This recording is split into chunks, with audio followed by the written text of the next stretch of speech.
darling. Waiting like it. No, you're really right.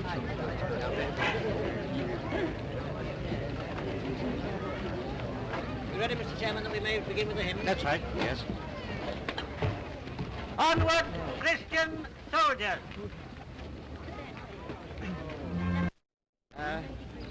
Your Worship, Lady Astor, ladies and gentlemen, you're all aware why we're assembled here today, and therefore there's no need for me to make a long speech.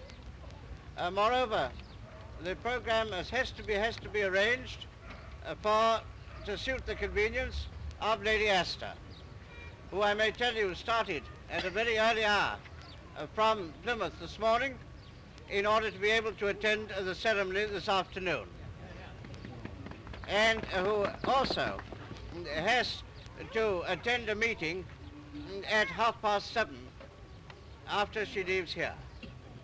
That, as you realize, doesn't give very much time. It certainly doesn't give time for me to speak, because I'm quite certain that you'd all want to hear Lady Astor. But I tell you that this housing problem, as you know, is very near Lady Astor's heart, and I'm quite certain she would have arranged to stay here till any time tonight if it hasn't been that the meeting at 7:30 is a meeting of the Band of Hope. And that, as you know, is even nearer to Lady Astor's heart.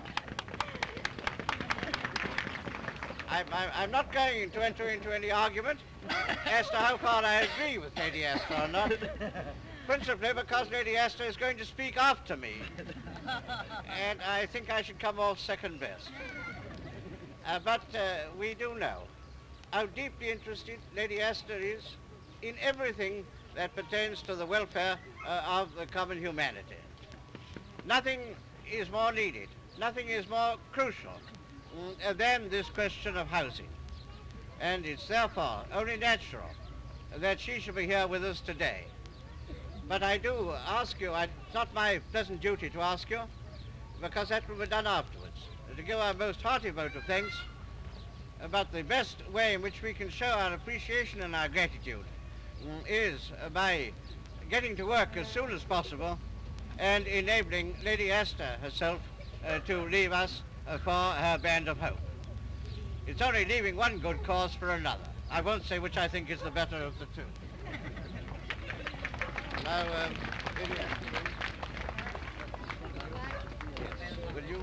I'll now ask Lady Astor to lay the foundation stone. I'm very good, lady.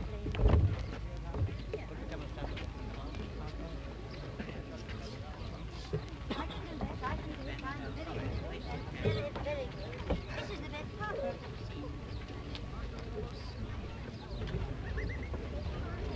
Hold it all the way over. Tighten up right. How much do you want? This is the fun of it. Oh, you want generous? Oh, I know it's going to be skimpy. I know this new economy campaign. When you want it like this. Is that enough? That enough? No. Down here? This is really laid for good, is it? Yes, for good, lady. For good. Oh, well, I didn't know. Perhaps he'd want to do it himself.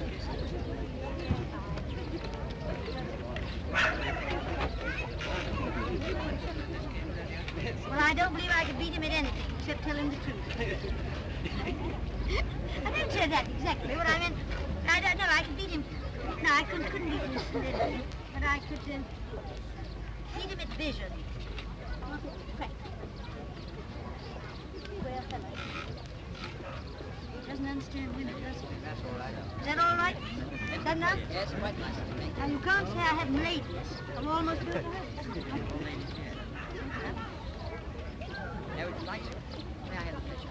Oh.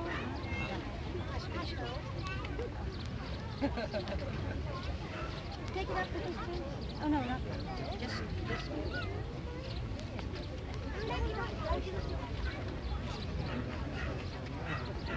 All right, better now. It gives me very much pleasure to send you this now on behalf of the contractors.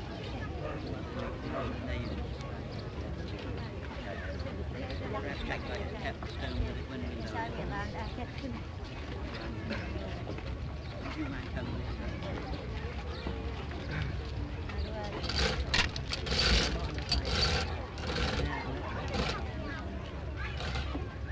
Sit on the car, huh?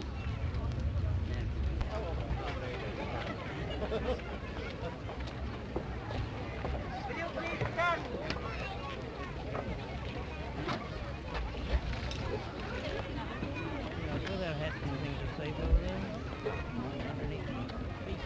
Let us pray. Almighty God, from whom cometh down every good and perfect gift, prosper, we beseech thee, the building of these tenements. Protect from all accident and peril those engaged in this work, so that through thy mercy 250,000 houses alone. But we haven't yet touched the problem of overcrowding in certain areas. And it's perfect, I think I'm right in saying that now there are 250,000 of men and women and children living in unsanitary and overcrowded conditions. Now just think what that means. I know, and I'm not one of those people that think that only evil comes out of crowding conditions, because it isn't true. Some of the finest characters in the world are living in those houses. Some of the characters that are showing the courage, that the qualities that make a great nation.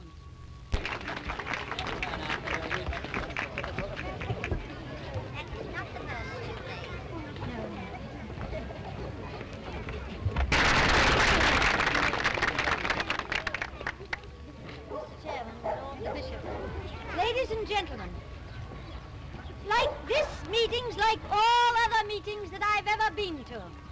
The people that rarely do the work don't get the thanks. And that's the way it is all through life. And as a matter of fact, the people that rarely do the work, they don't want the thanks. All they want to do.